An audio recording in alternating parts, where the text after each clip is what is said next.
Hi guys, this is my summer look. Ayan, char. So, ngayon guys, ayan, palabas kami ng bahay. I have something to accomplish, okay?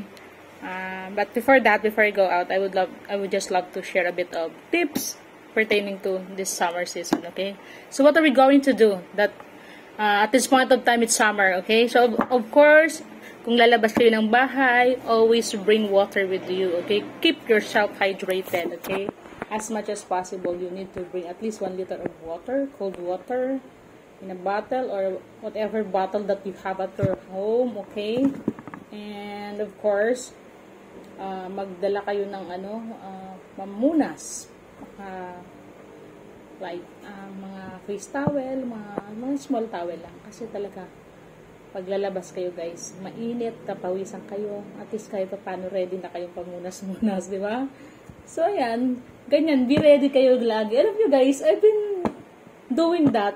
That time na nagbuntis ako kay Shasha, na-realize ko, kailangan pala, ready ka sa lahat ng mga gamit-gamit. Yan, nagbuntis ako kasi, pag bibilin mo lagi tubig, uhaw ka, kasi pag buntis ka, uhaw na uhaw ka lagi eh. So, the tendency is, bibili ka lagi, ang mahal-mahal ng tubig dito guys, diba? 30 pesos per 250 ml. So, the best thing to do is, you have to have your own water from time to time. Okay? So, ganun lang yung guys eh. Mga tipid tips ni Ma'am Shi. Okay? So, sa channel na to, sa Facebook page na to, what I'm going to share from time to time is tipid tips. Kasi una-una, hindi naman tayo mayaman. Hindi naman ako mayaman.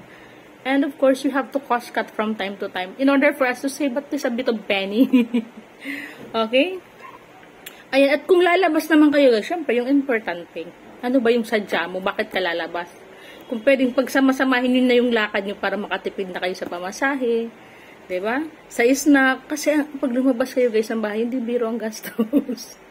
Hindi biro yung gastos. Diba? Kaya talagang make it sure na lalabas kayo. May katuturan. Okay? Sa amin naman, ang mga content creator, mag-vlog-vlog kami, panalo na kami dyan. Lalabas kami, mag-shoot kami. Walang problema yan. Kahit saan kami magpunta, mag-video-video vlog kami, upload namin. It's an investment for us. Kasi monetize yung channel namin. Pero sa mga hindi monetize, tapos panay nyo gala, panay kayo gastos, walang return of investment. Kasi sa amin, nagkakaroon ng return of investment kasi content namin, we have monetized channel, right? So that's why from time to time, I keep on reminding my friends that you have to create your own YouTube channel kasi it's income generating. Once your channel got monetized, right? Okay, so that's my tip for today. Income generating tips and saving tips. Okay, so to see more videos from this channel or from this page, you have to subscribe or like and follow and share this video. And leave a comment so I can share my support to your channel. If you are also a content creator, okay, and if you also would love to have mga talagang solid mag-support, Pearl TV. Bye! Thanks for watching. God bless. Happy Monday.